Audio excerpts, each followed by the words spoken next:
Sorry disconnect झाला जरासा. आपण परत कंटिन्यू करूया. कंटिन्यू व्हिडिओ पाहायचा आहे, मागचा व्हिडिओ आणि हा कंटिन्यू दोन्ही देखील एकत्र सोडणार आहे, पण ते कंटिन्यू पाहिजेत. बघा मगाशी आपण काय बघितलं, ती डायग्राम बघितली, त्याच्यामध्ये काय बघितलं होतं, P B is greater than P A and P A is equal to P C and also P C is equal to P D.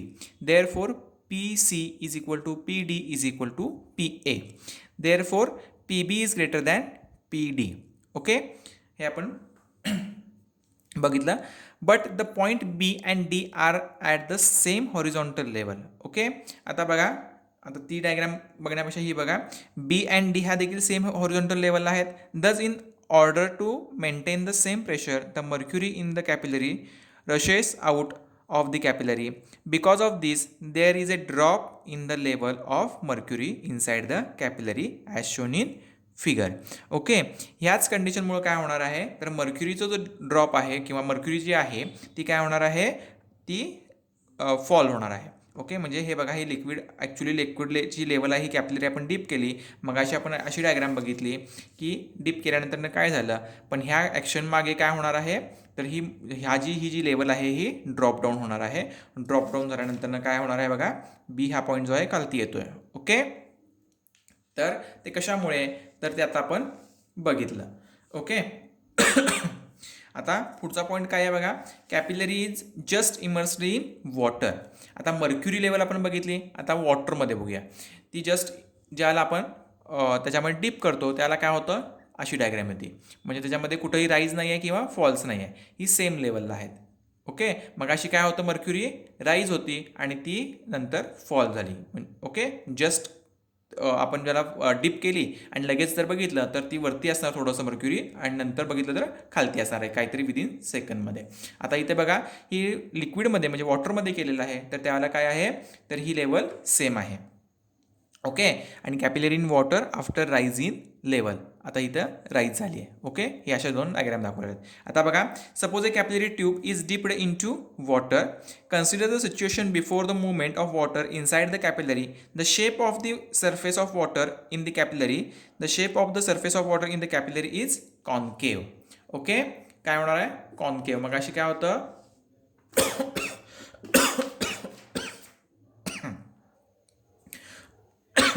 Okay, concave shape मिळणार आहे. Let us consider 4 points as shown in the figure.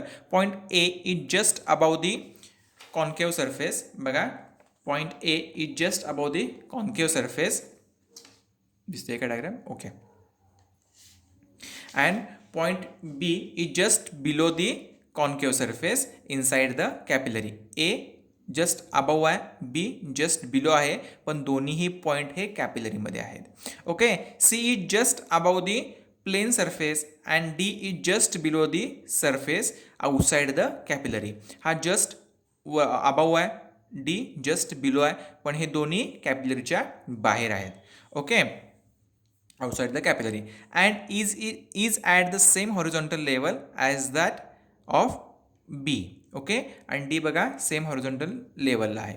Okay, B and D. Let P A, P B, P C and P D be the pressures at point A B C and D respectively. मग अशी देखील बघितलेलं आपण, A B C D हे point आहेत, त्याचे pressure आपण denote करण्यासाठी P A, P B, P C आणि पी डी असं दाखवतोय. Since pressure on concave side of liquid surface is greater than that of the convex side. Okay, मग अशी आपण काय बघितलं होतं, P B is greater than P B is greater than P A. आता इथं आपण काय बघतोय, P A is greater than P B. Okay, then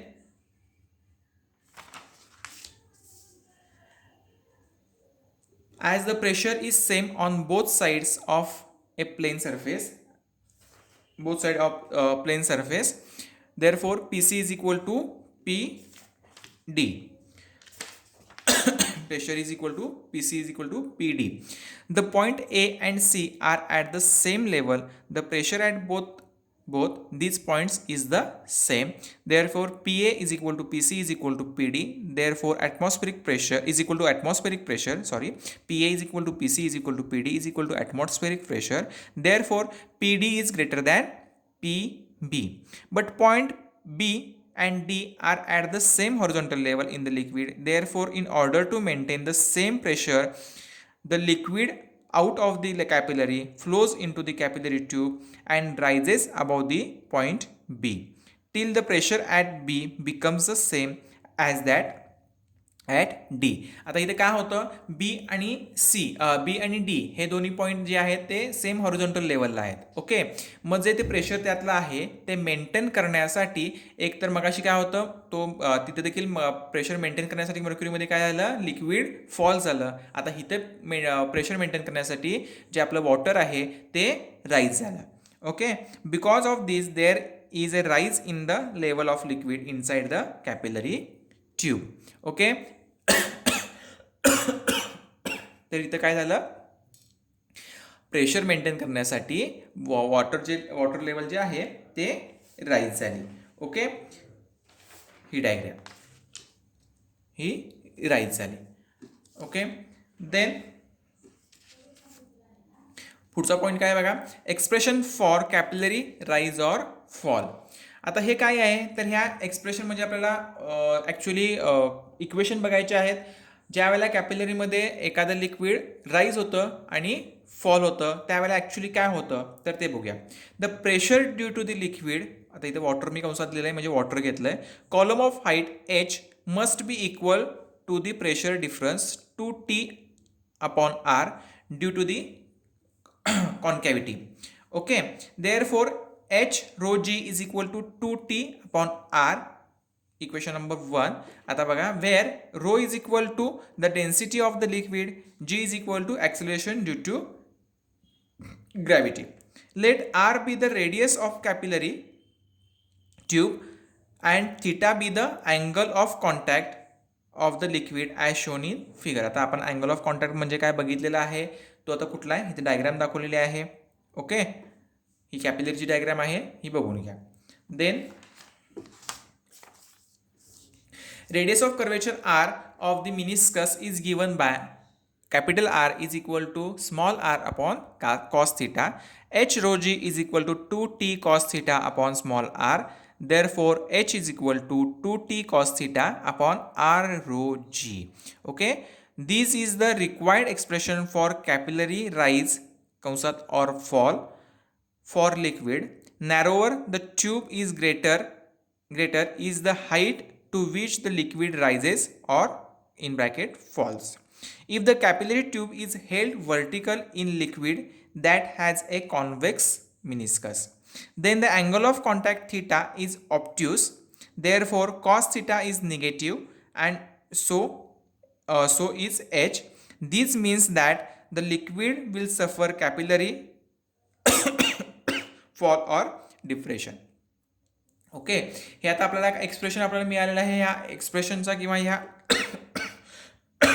इक्वेशनचा किंवा एक्सप्रेशनचा आपल्याला कुठं उपयोग होणार आहे तर आपल्याला प्रॉब्लेम सॉल्व्ह करताना हे एक्सप्रेशन व्यवस्थित बघून घ्या. Then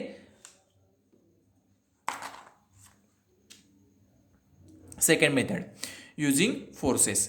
When glass capillary tube is dipped into a liquid, then the liquid rises in the capillary against gravity. Hence, the weight of the liquid column must be equal and opposite to the component of forces due to surface tension of the point of contact. The length of liquid in contact inside the capillary is the circumference 2 pi r. Let r is equal to radius of capillary 2 pi r. H is equal to height of the liquid level in the tube. T is equal to surface tension of liquid. Rho is equal to density of liquid and G is equal to acceleration due to gravity. The diagram दाखवली आहे बघा. The force of magnitude Ft acts tangentially on unit length of liquid surface which is in contact with wall of capillary tube and is given as Ft is equal to surface tension into length in contact. Therefore Ft is equal to T is equal to means surface tension into 2 pi r.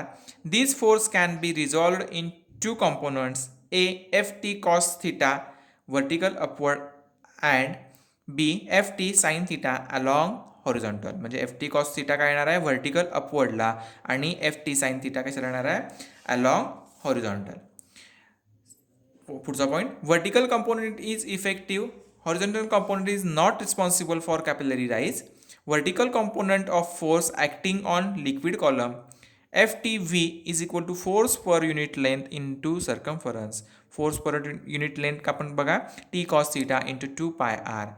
Therefore, second point, upward force balances weight of liquid in the capillary. W is equal to mg is equal to V rho g is equal to pi r square h rho g, where V is volume of liquid rise in the tube, m is equal to mass of the liquid in the capillary rises. These must be equal and opposite to the vertical component of the force due to surface tension. If liquid in meniscus is neglected, then for equilibrium 2 pi T cos theta is equal to 2 pi r square h rho g is therefore h is equal to 2 T cos theta upon r rho g. Equation number 1. In terms of capillary rise, the expression for surface tension is T is equal to R H rho G upon 2 cos theta. Equation number 1 and 2 both are same expression is also valid for capillary fall.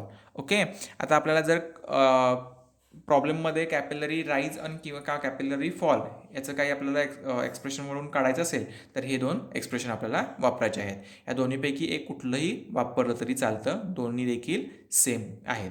आता आपण आता काय बघितलं, capillary action. Capillary म्हणजे काय, capillary tube म्हणजे काय, त्याच्या पॉसिबिलिटीज बघितल्या, त्याची ॲप्लिकेशन बघितली. त्यानंतर कुठल्या लिक्विडमध्ये म्हणजे कॅपिलरी डिप केल्यानंतरनं राईज होतं आणि कुठल्या लिक्विडमध्ये कॅपिलरी डिप केल्यानंतरनं फॉल होतं, ते का फॉल होतं किंवा का राईज होतं, त्याचे इक्वेशन्स काय आहेत हे आज आपण पाहिलेलं आहे. याच्या पुढचा पॉईंट जो आहे तो नेक्स्ट व्हिडिओला. Okay, thank you, good day.